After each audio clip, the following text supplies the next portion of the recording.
You're listening to a podcast by the Perennial Leader Project. Welcome back to Dying Every Day, Stoicism in a Year. We've made it to day 57, where we're exploring the connection between philosophy and dying. In a letter to Lucilius, Seneca wrote, quote, "Just as in a ship that springs a leak, you can always stop the first or the second fissure. But when many holes begin to open and let in water, the gaping hole cannot be saved. Similarly, in an old man's body, there is a certain limit up to which you can sustain and prop its weakness. But when it comes to resemble a decrepit building, when every joint begins to spread and while one is being repaired, another falls apart, then it is time for a man to look about him and consider how he might get out. Philosophy bestows this boon upon us.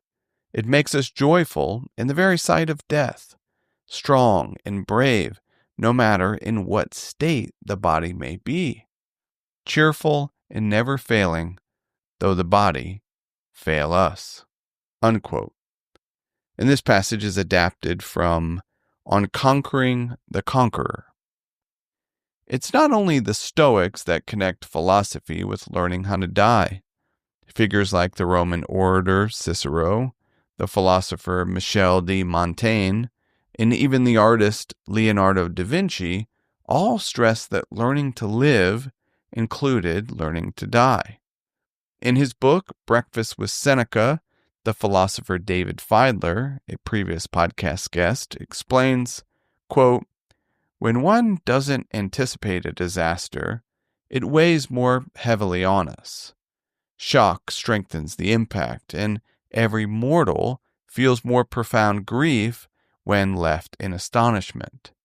Therefore, nothing should be unexpected by us. We should send our minds ahead in advance, and we should consider not just what typically happens, but what could happen." Unquote. For the Stoics, death is not an if, but a when. Therefore, we are wise to meditate and prepare accordingly. In his short book, How to Die, author James Romm, another previous podcast guest, writes that modern readers have sometimes found Seneca's writing to be death-obsessed. But Seneca might respond that such readers are life-obsessed, deluding themselves with a denial of death. As a daily exercise, consider reflecting or journaling on the connection between life and death. You might ask yourself, can one learn how to live without simultaneously learning how to die? Thank you for listening to Dying Every Day, Stoicism in a Year. I hope you found something useful for daily life. If you enjoy what we're doing here and want to support the project, consider becoming a Perennial Meditations member. And finally, as always, I urge you to put what you heard into practice. Until next time, be wise and be well.